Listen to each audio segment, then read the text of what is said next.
जय श्री कृष्णा, जय श्री श्याम। मेरे YouTube चैनल पर आपका बहुत बहुत स्वागत है, बहुत बहुत अभिनंदन है। तो आज की फागुन मास के शुक्ल पक्ष की एकादशी, जिसका नाम आंवला एकादशी है, तो ये आंवला एकादशी बड़ी ही महत्वपूर्ण होती है और अगर इसका कोई आदमी श्रद्धा भक्ति भाव से और व्रत करता है तो सभी मनोकामना पूर्ण होती है। तो कहानी शुरू करने से पहले कृपया सब्सक्राइब कर लें और लाइक भी कर दें।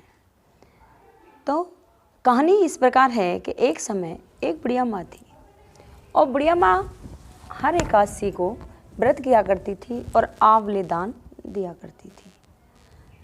तो वो सोने के आंवले दान करा करती थी। ऐसे ही समय व्यतीत होता चला गया।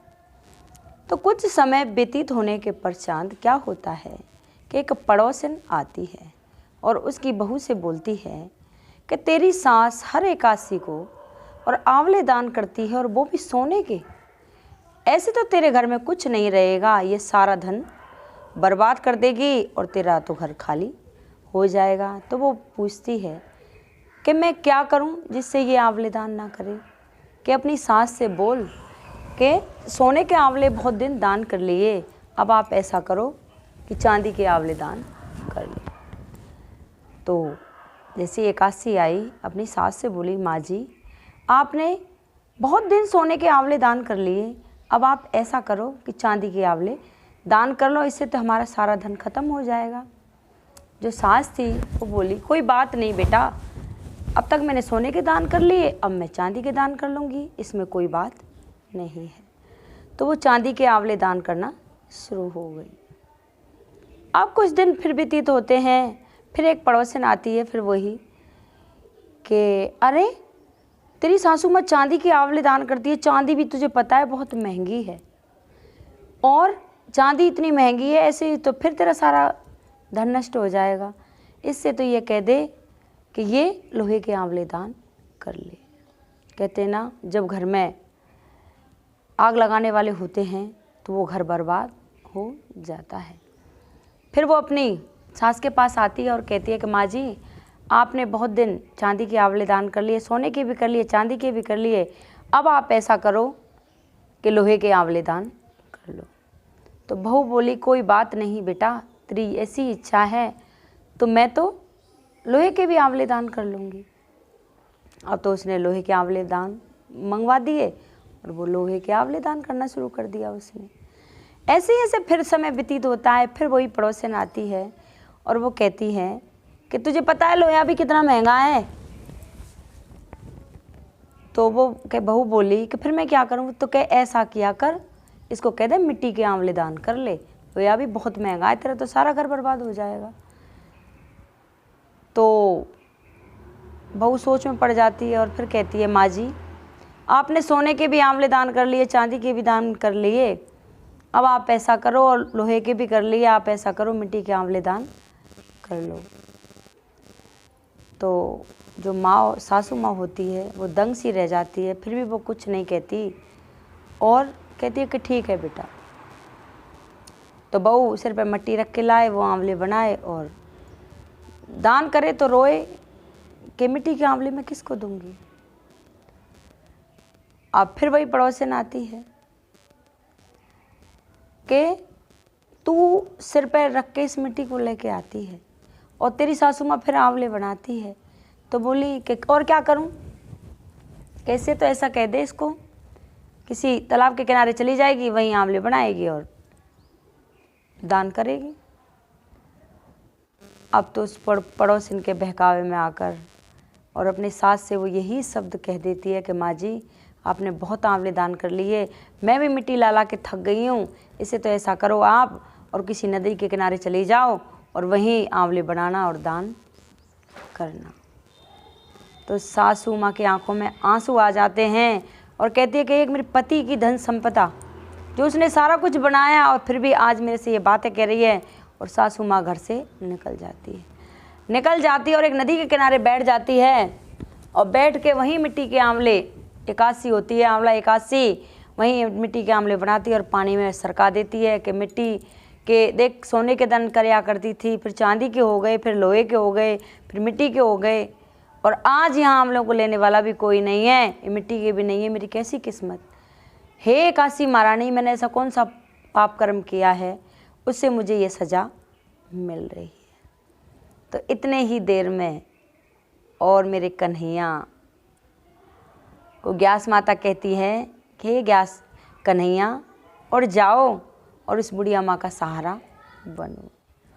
तो आंवला एकासी माता और कन्हैया को बेचती है। छोटे से बच्चे का रूप धारण करके कन्हैया वहाँ आते हैं और आकर के बुढ़िया माँ से कहते, माँ यहाँ क्यों बैठी है? कि वो सच्चा हाल नहीं बताती। नहीं बेटा, वैसे ही यहाँ के बैठी हूँ। कि ना कोई बात है? क्या कुछ नहीं, और मैं आंवले दान किया करती थी, आज मेरा व्रत है तो आज कोई आंवले वाला है ही नहीं लेने वाला, तो इसलिए रो रही हूँ, बनाती हूँ और पानी में भेज रही हूँ कि माँ तेरे आंवले मैं लूँगा। और झोली में अपने आंवले ले लेता है कन्हैया और उसकी उंगली पकड़ लेता है और उसे एक जंगल में ले जाता है। और जंगल में ग्यास माता ने क्या कर रखा था कि वहाँ बहुत सुंदर आश्रम बना रखा था।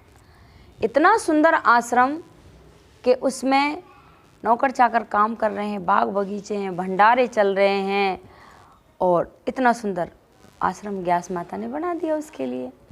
और उंगली पकड़ के वहीं उसको ले जाता है और वहाँ बिठा देता है कि माँ आज से आप इस माल आश्रम की मालकिन हो, आप जैसा करोगी वैसा ही यहाँ होगा। और एक सोने का वृक्ष लगा देता है वहाँ कन्हैया कि माँ ये आंवले का तो पेड़ है, और लेकिन इस पे सोने के आंवले निकलेंगे, और जितना तेरी मर्जी हो तो दान करना। अब तो उस बच्चे के पैरों में पड़ जाती है वो बुढ़िया माँ। कहती है आप कौन हो? कि मैं तो तेरा ही बेटा हूँ।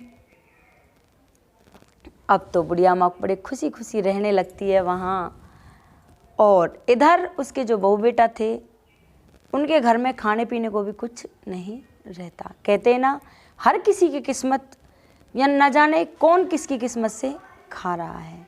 ये नहीं होता कि अहंकार में कि अपनी ही किस्मत चलती है, पता नहीं कौन से कर्म से और हम ये भोजन कर रहे हैं।